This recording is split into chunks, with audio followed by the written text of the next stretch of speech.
if I told you that the person you're grieving right now, that soul you think you've lost forever, is actually standing right beside you as you watch this video? I know how that sounds. I know the logical part of your mind is already dismissing this as wishful thinking or spiritual fantasy. But what if I could prove to you, using the documented findings of Edgar Cayce, the most gifted psychic who ever lived, that death is nothing more than stepping from one room into another? And what if I could show you the 7 unmistakable signs that your departed loved ones are not only still with you, but are desperately trying to get your attention right now? Journey begins. Let me start with something that happened to me 3 years ago. Something that changed everything I thought I knew about death, grief, and the invisible world that surrounds us every single day. My grandmother had passed away 6 months earlier. The grief was overwhelming. You know that feeling, don't you? That hollow ache in your chest that makes you feel like part of your soul has been torn away. The way the world suddenly feels less colorful, less alive, less connected. I was going through her belongings when I found a box of letters I'd never seen before. Letters she'd written to her own mother after her mother had died. And in one of them, dated 1952, she wrote something that stopped me cold. I know you think I'm crazy, but Mama comes to visit me. Not in dreams, in real life. She moves things in the kitchen. She turns on the radio to our favorite song. Yesterday, I smelled her perfume so strong that I turned around expecting to see her standing there. That letter led me down a rabbit hole that changed my life, because I discovered that my grandmother wasn't crazy. She wasn't imagining things. She was experiencing exactly what Edgar Cayce had been documenting for decades, the real, tangible, measurable ways that those we've lost continue to interact with our world. For over 40 years, Cayce conducted readings for thousands of people who had lost loved ones. And in reading after reading, he revealed something that most of us have never been taught. Death doesn't end relationship. It transforms it. First revelation. But before I share those 7 signs with you, signs that might explain things that have been happening in your own life, I need to tell you what Edgar Cayce discovered about the nature of consciousness itself.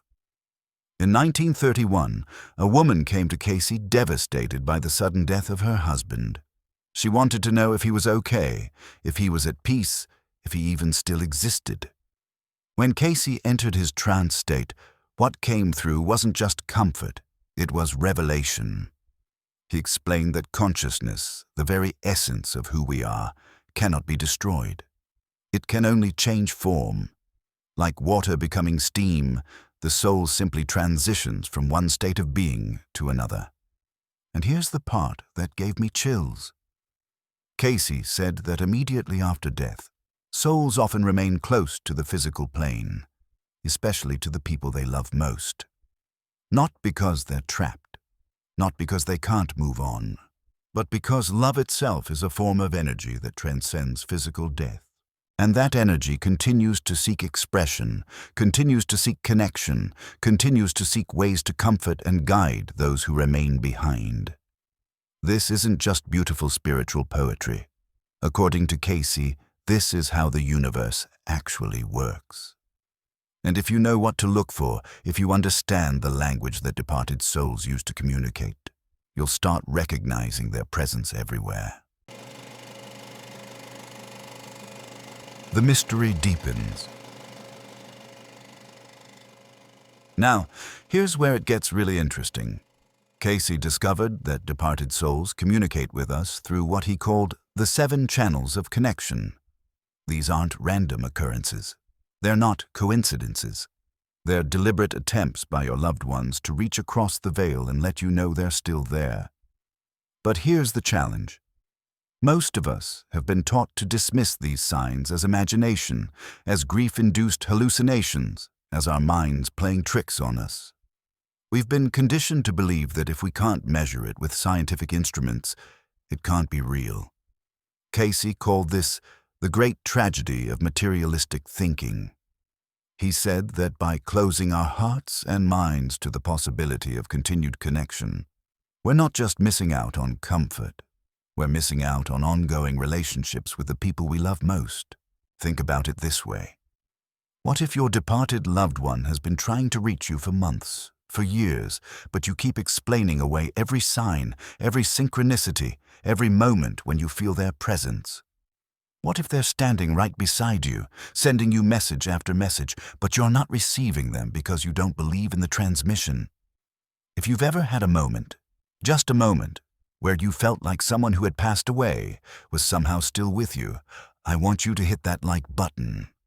Because what I'm about to share might just change how you see those experiences forever. Sign 1. The Awakening.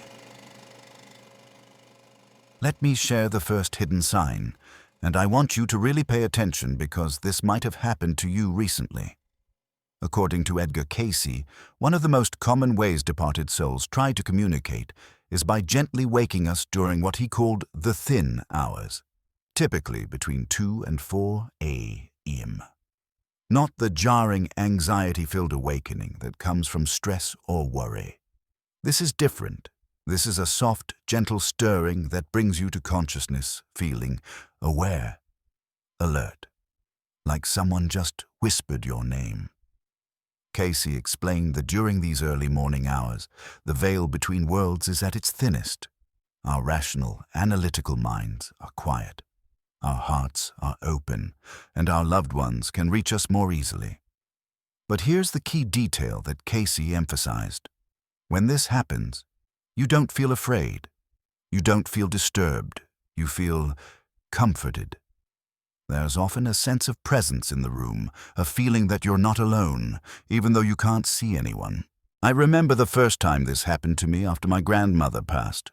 I woke up at exactly 3:17 a.m., which I later discovered was the exact time she used to wake up every morning to pray. I felt this incredible sense of peace wash over me, and I swear I could smell her coffee brewing in the kitchen. When I went to check, of course, there was nothing there, but the feeling was undeniable. Later, when I read Cayce's material on this phenomenon, I learned that departed souls often visit us during these quiet hours because they can reach us without the interference of our busy, skeptical minds. They're not trying to scare us. They're trying to comfort us, to let us know they're okay, to remind us that love doesn't end with death. Sign 2. The Messenger. The second sign that Edgar Cayce documented extensively involves animals, particularly birds, butterflies, and even domestic pets, acting in unusual ways that seem to carry messages from the other side. Cayce explained that departed souls can influence the behavior of animals much more easily than they can manipulate physical objects. Animals are naturally more sensitive to spiritual energy, more open to the invisible dimensions that surround us. In reading after reading, Cayce described how a cardinal would appear at someone's window every morning after their mother passed away, how a butterfly would land on someone's shoulder on the anniversary of a loved one's death, how a cat that had never been affectionate would suddenly start seeking comfort from someone who was grieving. But the key, according to Cayce, is the timing and the feeling these encounters create. These aren't random animal sightings. They happen at moments when you're thinking about your departed loved one, when you're struggling with grief, when you need a sign most desperately. Let me tell you about Sarah, whose story Cayce documented in 1936. Her young son had died in an accident, and she was drowning in guilt and sorrow. 3 days after the funeral, a robin began appearing outside her kitchen window every morning. Not just any robin. This bird would tap on the glass until she noticed it, then sit there and seem to look directly at her for several minutes before flying away. When she came to Cayce for a reading, he told her that her son was using this robin to deliver a daily message. "I'm okay, Mom. I'm still here. Please don't blame yourself." The tapping, Cayce explained, was her son's way of saying, "Pay attention. This is me." 3 months later, Sarah wrote to Cayce to tell him that the robin had appeared every single day until the morning she finally felt peace about her son's passing. That day, the robin came to the window one last time, seemed to nod at her, and flew away. It never returned. Now, I want you to think about your own experience for a moment. Since your loved one passed away, have you noticed any unusual animal behavior? Birds that seem to appear at significant moments? Butterflies that land on you when you're thinking about them? Family pets acting differently? Drop a comment below and share your story. Because here's what I've discovered. When we start sharing these experiences, when we stop being afraid that people will think we're crazy, something beautiful happens. We realize we're not alone in this.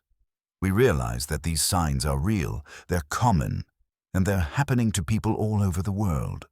Heart the comments that resonate with you. Support each other in this recognition. Because when we validate each other's experiences, we make it easier for our departed loved ones to reach us. And if you haven't subscribed yet, please do. We're building a community of people who understand that death is not the end of love, and your presence here matters. Sign 3. The familiar. The third sign that Edgar Cayce documented is one that almost everyone who has lost someone can relate to.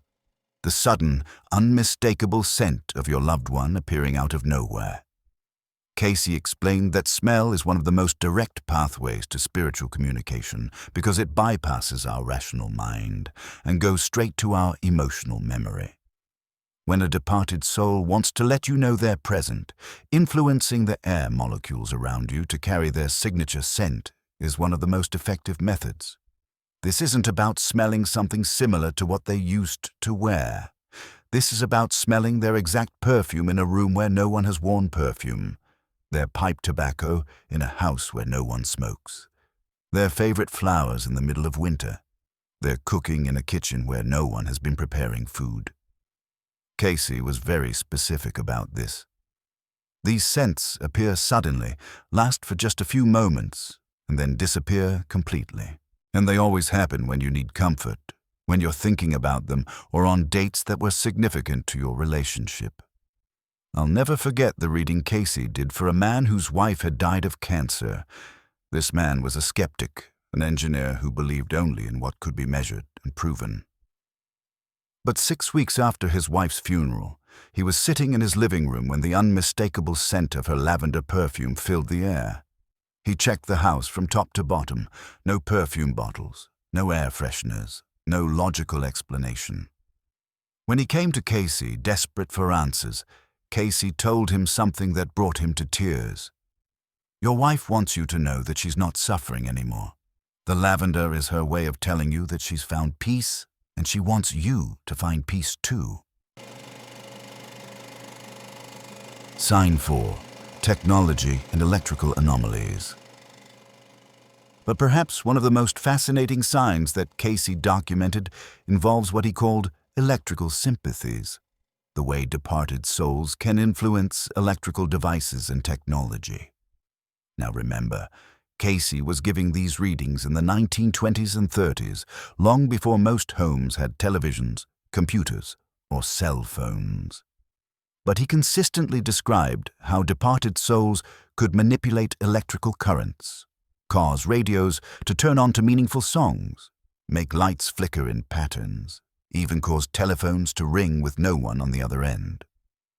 Cayce explained that consciousness itself is a form of electrical energy, and when someone passes away, they don't lose the ability to influence electrical fields.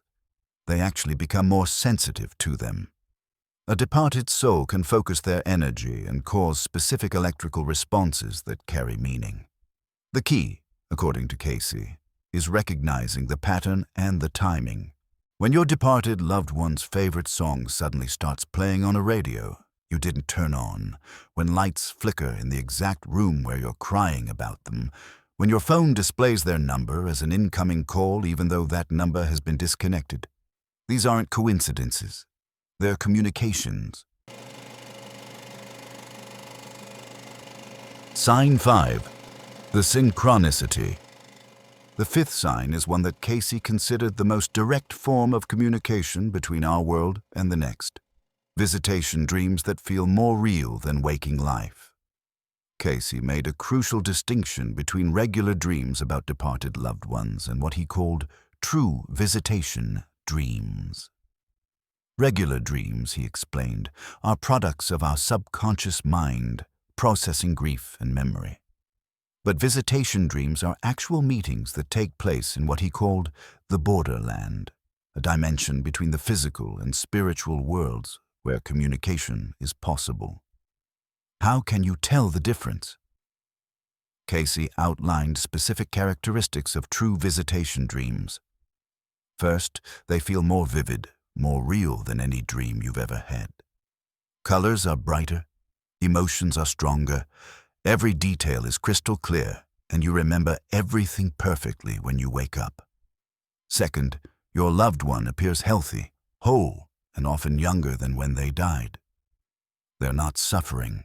They're not in pain. They radiate peace and love. Third, they often give you specific information that you couldn't have known. They might tell you where to find something they hid, give you a message for another family member, or reveal something about their passing that brings you comfort. And fourth, this is crucial, you wake up feeling comforted, not disturbed. You feel like you've actually spent time with them, like you've had a real conversation, a real reunion. Cayce documented hundreds of these visitation dreams, and the pattern was always the same. Departed souls use the dream state to have extended conversations with their loved ones because our rational minds can't interfere with the experience. Sign 6. Repetitive numbers and meaningful coincidences. The sixth sign involves what Cayce called numerical communications, the way departed souls can orchestrate meaningful coincidences and repetitive numbers to catch our attention. You might start seeing their birthday numbers everywhere, on clocks, license plates, receipts. You might repeatedly encounter the date they passed away in random places. Or you might notice that certain songs play, certain people call, or certain events happen on dates that were significant to your relationship. Cayce explained that departed souls can influence what he called the web of synchronicity, the invisible connections between seemingly random events. When you keep seeing the same number sequence, when meaningful coincidences pile up in ways that defy statistical probability, your loved one is orchestrating these events to let you know they're aware of what's happening in your life. Sign 7. The ultimate sign. But the seventh and most powerful sign that Edgar Cayce documented is also the most subtle, the unmistakable feeling that your loved one is present with you, even when you can't see or hear them. Cayce called this the communion of hearts. He explained that love creates an energetic bond that death cannot break, and sometimes that bond becomes so strong that you can actually feel your loved one's presence as clearly as if they were physically standing next to you. This isn't imagination. This isn't wishful thinking. According to Cayce, this is your soul recognizing the energy signature of someone who loves you, someone who is choosing to draw close to you in a moment when you need them most. It might happen when you're making a difficult decision, and suddenly you feel surrounded by love and guidance. It might happen when you're crying, and you feel arms around you that you can't see. It might happen when you're celebrating something important, and you feel them celebrating with you. Cayce was very clear about this. When you feel your departed loved one's presence, trust that feeling. Don't talk yourself out of it. Don't rationalize it away. They are there. They are with you.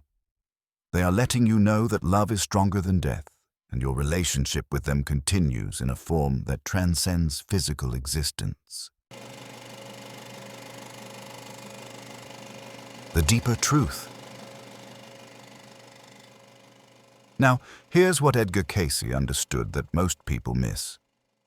These signs aren't just random comfort from the other side. They're part of a bigger picture, a deeper truth about the nature of consciousness and love that changes everything. According to Cayce, when someone we love dies, we don't just lose them, we gain access to a different kind of relationship with them.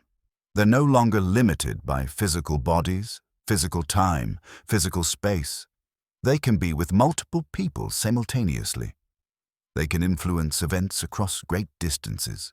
They can offer guidance and protection in ways that weren't possible when they were alive. But here's the catch. This ongoing relationship depends on our openness to it. If we shut down, if we refuse to believe it's possible, if we explain away every sign and dismiss every synchronicity, we cut ourselves off from the very connection that could transform our grief into something beautiful. Cayce often said that the departed need us to believe in their continued presence almost as much as we need to feel it. When we acknowledge their signs, when we talk to them, when we include them in our daily lives, we strengthen the bridge between worlds.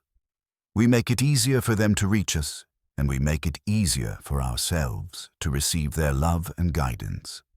This doesn't mean you don't grieve. This doesn't mean you don't miss their physical presence. But it does mean that your relationship with them doesn't end. It evolves. It becomes something deeper, something more spiritual, something that can actually grow stronger over time. Personal integration. I want you to think about this for a moment. What if everyone you've ever loved who has passed away is still available to you? What if they're still watching over you, still caring about your happiness, still wanting to be part of your life? What if that feeling you get sometimes, that sense that you're not alone, that someone is looking out for you, isn't just wishful thinking? What if it's the most real thing in your life? And what if by opening your heart to these signs, by paying attention to these communications, by trusting in the continuity of love, you could transform your grief from something that diminishes you into something that expands you? This is what Edgar Cayce offered the world. Not just evidence that consciousness survives death, but a roadmap for maintaining loving relationships across the veil. A way to stay connected to the people who matter most, even after they've shed their physical bodies. If you've recognized any of these signs in your own life, if you've been receiving messages from someone you love who has passed away, I want you to do something. I want you to start acknowledging them. Talk to your loved one out loud. Thank them for the signs. Ask them to make their presence known when you need comfort, and share your experiences in the comments. Tell us about the signs you've received. Heart the stories that touch you. Because when we share these experiences, when we validate each other's connections with the other side, we make it easier for everyone to stay open to the love that never dies. The transformative ending. Here's what I want you to take with you as we close. Death is not the end of your story with someone you love. It's not even the end of a chapter. It's simply a transition to a different way of being together. Your departed loved ones haven't left you. They've been trying to show you this through a language of signs and synchronicities, through touches of presence and moments of connection that your heart recognizes, even when your mind doubts. The question isn't whether they're still with you. The question is, are you willing to let yourself believe it? Are you willing to open your heart to a kind of love that transcends physical death? Are you willing to trust that the bonds you formed in life are strong enough to survive anything, even the transition we call dying? Because right now, as you watch this video, the people you're missing are not gone. They're different. They're in a form you can't see with your physical eyes. But they're here. They're aware of you. They're sending you signs of their continued love and presence. Your grandmother who taught you to bake, your father who walked you down the aisle, your child who left too soon, your spouse who promised to love you forever, your best friend who knew all your secrets. They're all still keeping their promises to love you. They're all still part of your life. The only thing that's different is the way you connect with them. And now, You know how to recognize that connection. You know the 7 signs. You know the language of love that transcends death. So tonight, when you go to sleep, tell them you know they're there. Thank them for the signs you might have missed before. Ask them to help you feel their presence more clearly. And trust that love, real love, never ends. It only transforms into something even more beautiful than what you had before. Death is not the opposite of life. It's the next expression of life. And love is eternal. Thank you for joining me on this journey. If this video has opened your heart to new possibilities, share it with someone who needs to know that they're not alone in their grief. Subscribe if you want to continue exploring the mysteries of consciousness and connection. And remember, the love you're missing is closer than you think. Until next time, stay open to the signs, stay connected to love, and know that those you've lost are never really lost. They're just loving you from a place you can't see yet.